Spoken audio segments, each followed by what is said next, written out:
What is good, YouTube? My name is Emil Ross and welcome to the Martial Consulting channel. In today's video, I want to talk about with you guys about basically one of the most important topics when you're trying to grow your dojo to 5 figures, 6 figures, 7 figures, to basically whatever number you want to put here. Basically just yeah, in general, when you want to scale your dojo or get forward with your dojo. So let's straight up get started with this one.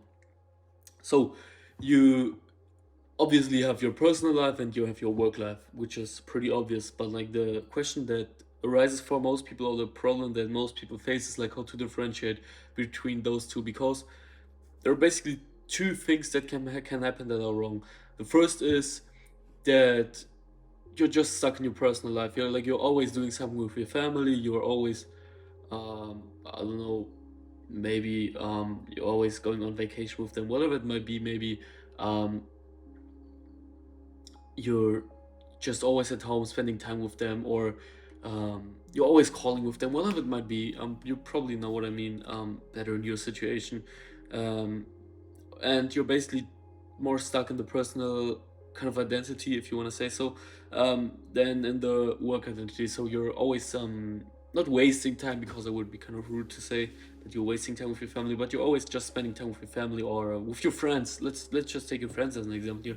You're just basically spending always time with them, and you're just not getting really work done. Like, maybe you do something here and there, but you're mostly like 90% you're in your personal life stuck, or 80%, whatever it might be. You probably get the point here. The second thing that can happen is basically the reverse thing, that you're only stuck in your work life, other than in your personal life. Sorry.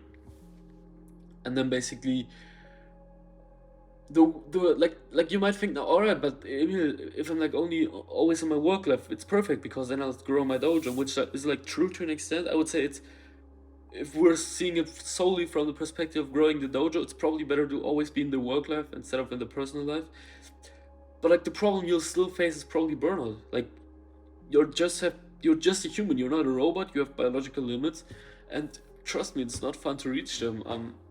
Something you don't want to deal with, to be honest. So like, the question then arises, like, how to find the balance between those two, because if we know, like, the extremes are not the solution, which is obvious, because mostly the extreme is not the solution. But like, how do you then differentiate between work life and personal life? And the answer to this is pretty simple. It's like, you basically have to kind of build two identities, if you want to say so. So um, you kind of have like have your work self, where you detach your ego from, or your emotions, basically. So once you, for example, have a prospect you want to close, but you, on a personal level, kind of hate the prospect, but like, he's a good fit, um he has great goals, etc. But like, or he's a prospect that is hard to deal with, let's just say like this, and you're like a little bit lazy, maybe you're a little bit tired, you didn't have your coffee this morning, whatever it might be, and you're just like, nah, I'm not gonna close this league, because of your emotional state, whatever it might be, that you're feeling in that moment. And this is why you're thinking like, all right, I'm just not gonna close that student. Well, I've gotten 2 students last week already, so it's not that important to close another one now. And then you're like not really making an effort to overcome their objection when you're trying to close them after their 1 week free trial week. And so basically, you need to detach your emotions and your ego from this. I know it's common sense, it's obvious to say this, and it's like also easy to say this like in theory, because in theory it's pretty easy, but like, it's, you have to do this practically as well. Like, you have to be like, all right, I feel this emotion, I feel this tiredness now, because I didn't have my coffee this morning, or whatever it might be. But like, you just have to be like, well, but it doesn't matter, like, I still need to grow my dojo. Like, your goals should obviously come before your emotions.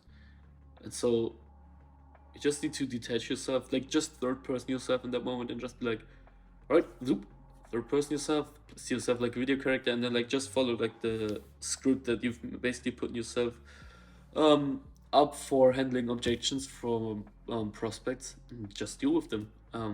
It's the best thing you can do.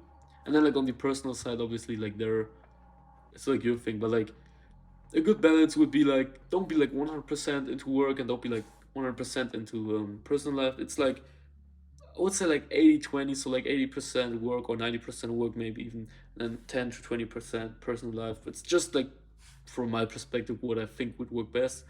Um, Obviously it's different for everyone. Like maybe you're a person who's just like 3 months completely on the go, and then they take like 1 or 2 weeks off, and then they're 3 months again on the go, or whatever it might be in your case. It's just like a general tip. But most importantly, what you should take away from this video is that you should definitely detach your ego, but more importantly your emotions from your work life. How you do it in your personal life is basically your thing.